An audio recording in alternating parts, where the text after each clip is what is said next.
Hey there, food lovers. Today, I'm combining two ingredients to create a warm bowl of comfort, perfect for a cool, cozy evening.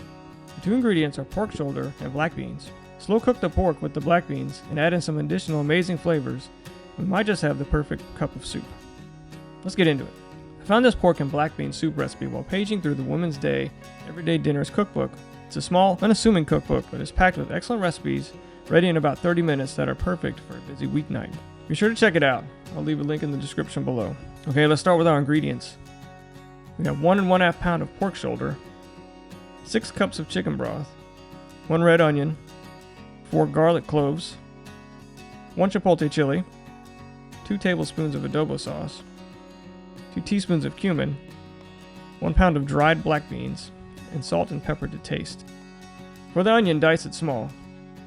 Take the pork shoulder and remove any heavy excess fat from it. We don't want the soup to be overly greasy after it's cooked. Since this is a slow cooker recipe, you essentially add all the ingredients into the pot, then set it and forget it, at least for a few hours. Start with the broth, followed by the onion, garlic, chipotle chili, adobo sauce, and cumin. For this recipe, I'm substituting dried onions for the red onion. Pour in the black beans, give it a stir, then nestle in the pork shoulder. Depending on how much time you have, set it for 8 hours on low or 6 hours on high. If you don't want to use a slow cooker, you can add all the ingredients to a big enough pot and cook this on the stovetop. It will still take several hours to complete.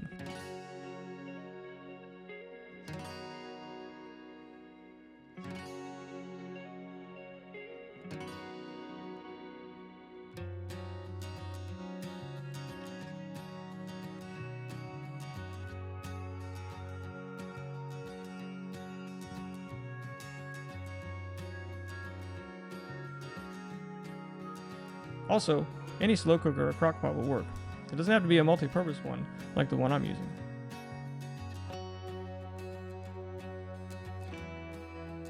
Let's talk about soaking your beans.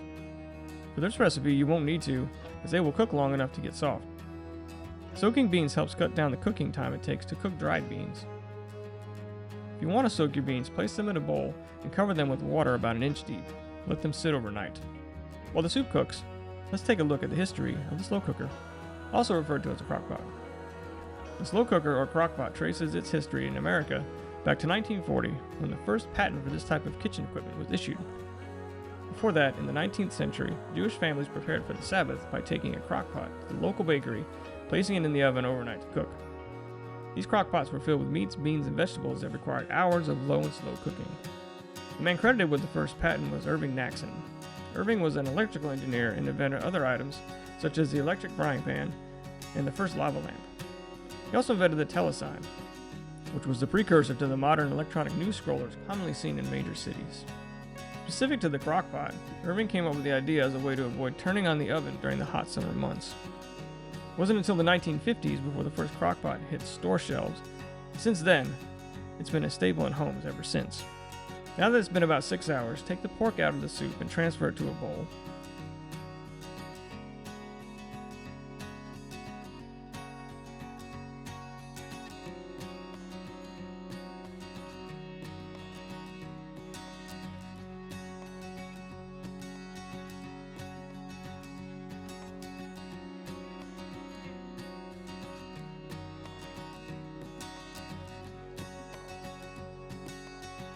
Using a pair of forks or some tongs, break the meat apart. If the meat does not fall apart with minimal effort, put it back in the slow cooker and give it about another hour.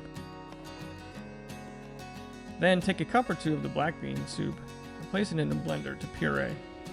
Alternatively, remove 2 cups of black beans and puree what's left in the slow cooker. Add the black beans back into the slow cooker, then add in the pork.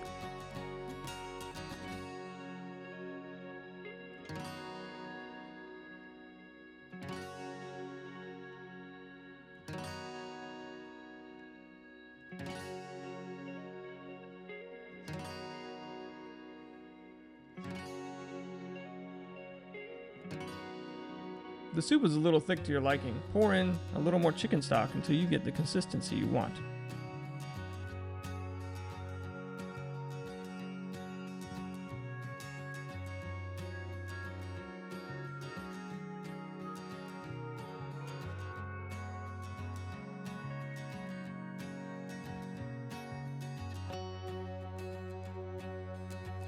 Give it a taste and adjust the seasonings with salt and pepper. When the flavors taste right, it's time to get a bowl and dig in. Ladle the soup into a bowl and garnish with some sour cream or not fat Greek yogurt, some fresh salsa, or perhaps a sprinkle of cilantro.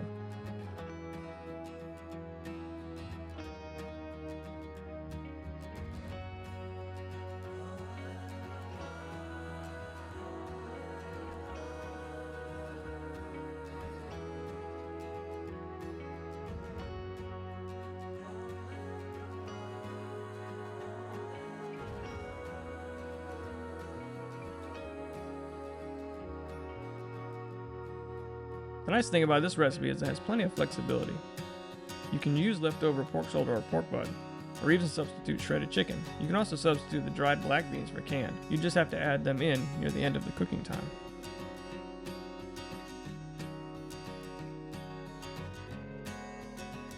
The soup is a great way to warm up on a chilly evening, or take advantage of some leftovers in your fridge.